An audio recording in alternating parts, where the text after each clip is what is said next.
আসসালামু আলাইকুম সুপ্রিয় দর্শক শ্রোতা, আশা করি আপনারা ভালো আছেন।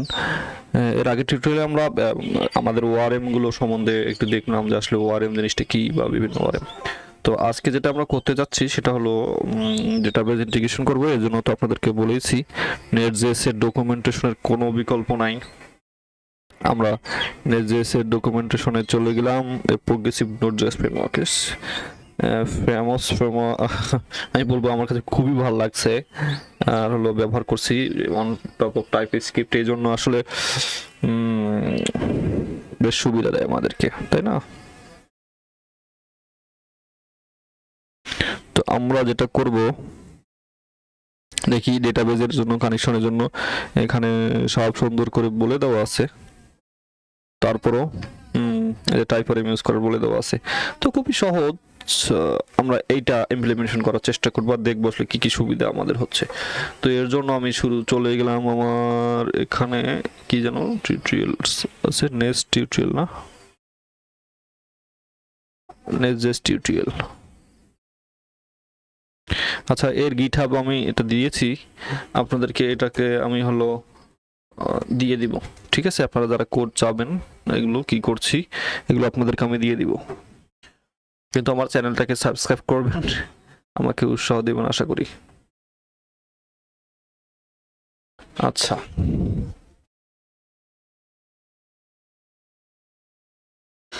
এখন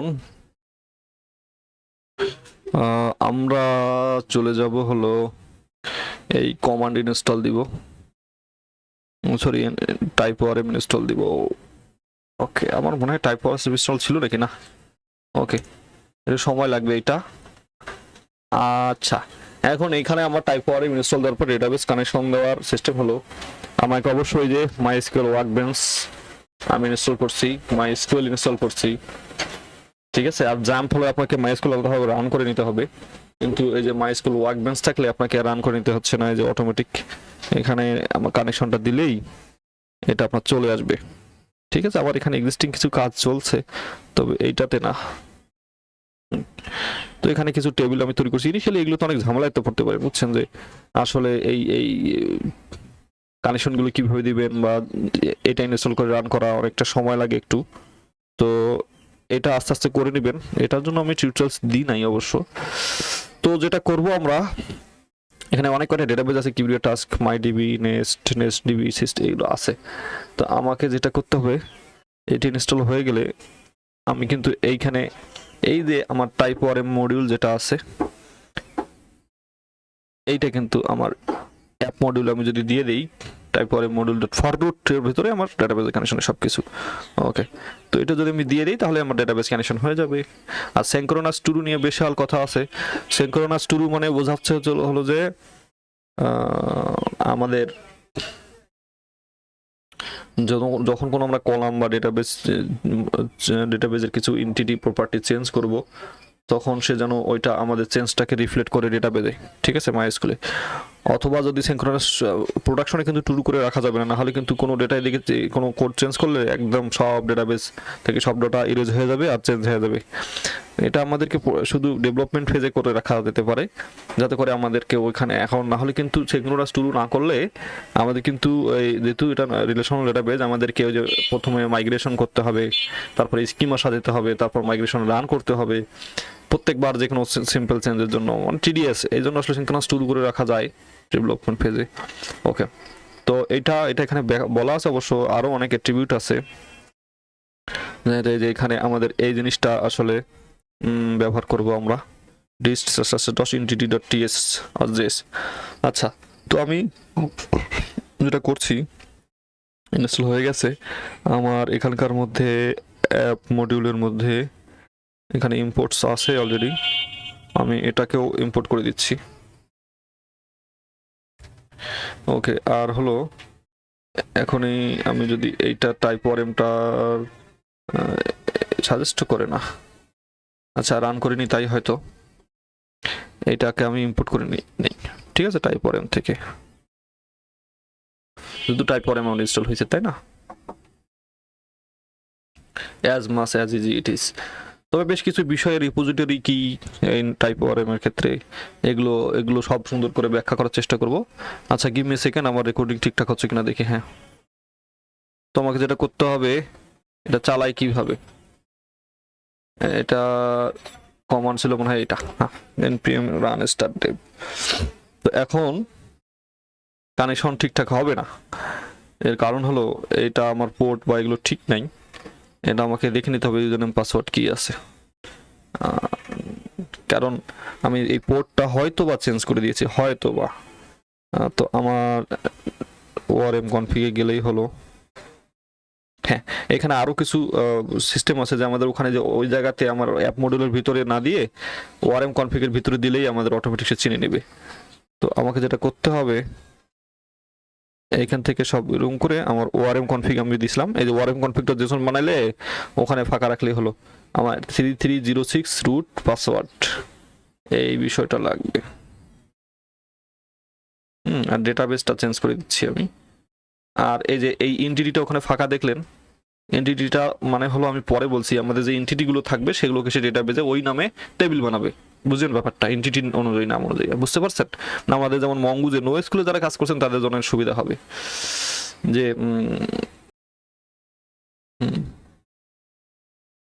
এইটা আমি দিয়ে দিলাম এখানে। এখন আমি এখানে টেস্ট দিয়ে দিচ্ছি, টেস্ট, রাইট?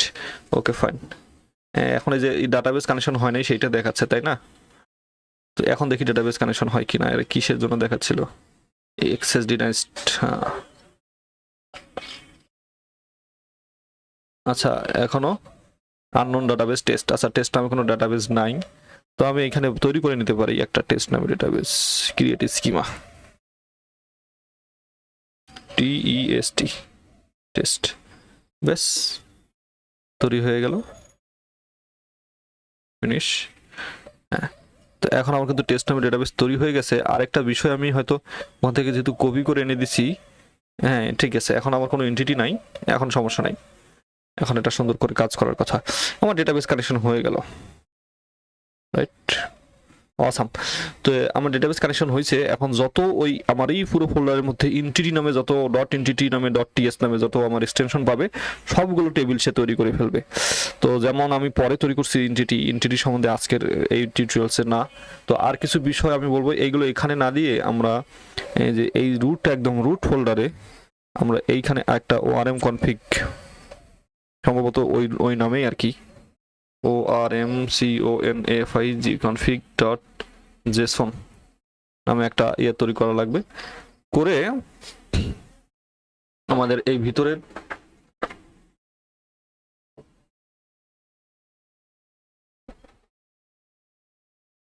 এই মালামালটা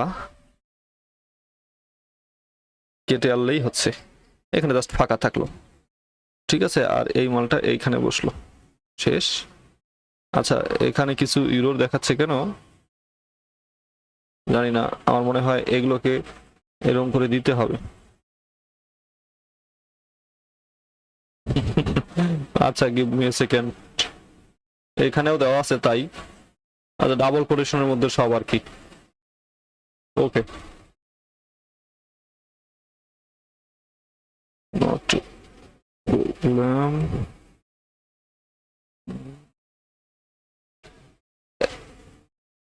এটা ঠিকঠাক করে দিলেই হয়। এদের পলিসি কি আমি জানি না, এরকম ডাবল কোটেশন দিতেই হচ্ছে। আচ্ছা, আর কিছু সমস্যা এখানে দেখা দিচ্ছে, সেটা হলো এই যে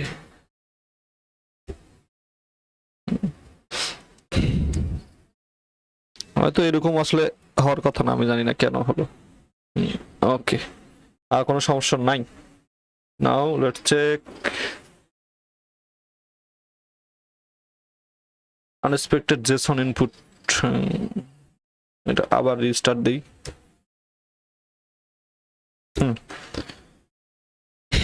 ORM config.json, এটা এই ব্যাখ্যাটা অবশ্য এখানেও আছে, যে এই যে নিচে বলে দেওয়া আছে যে এরকম করে না দিয়ে,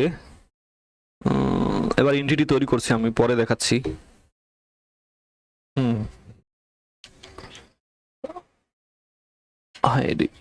ওআরএম কনফিগের কথা কোথায়? হ্যাঁ, অটো লোড এন্টিটিস শুরু করে দেওয়া যেতে পারে, যার কারণে তখন এন্টিটিস নামে যে ইয়েটা বানাইছি, এই যে এইখানে এটা দিতে হবে না, অটো লোড এন্টিটিস শুরু করে দিলে। আচ্ছা, আবার রান করছে ঠিকঠাক ভাবে, তার মানে আমার হয়েছে। এইখানে ওআরএম কনফিগ আছে, আমি যদি এইখানে ফাইন্ড করি ওআরএম কনফিগ, এই যে এটা দিলেই হয়ে যায় একই। হ্যাঁ, আচ্ছা, তো এখন আমাদের কাজ হলো ডেটাবেস কানেকশন হয়েছে, কিন্তু ডেটাবেসে কোনো রিফ্লেকশন নাই, কোনো ডেটাবেস টেবিল তৈরি হয় নাই, হয়েছে কিচ্ছু তৈরি হয় নাই, একটা টেবিলসও নাই। তো যাই হোক, আজকে হয়তো অনেকক্ষণ হয়ে গেল, অলরেডি 10 মিনিট আমরা আজকে ডেটাবেস কানেকশনটা সাকসেসফুলি দিতে পারছি। তো পরবর্তী দিনে আমরা দেখবো যে আসলে এই আমাদের টাইপ ওআরএম তো হলো কানেকশন, কিভাবে কিছু টেবিল তৈরি করি আর এন্টিটি বা রিপোজিটরির ধারণাগুলো আমরা নিয়ে আসবো আস্তে আস্তে। তো সেই পর্যন্ত বিদায়, আসসালামু আলাইকুম।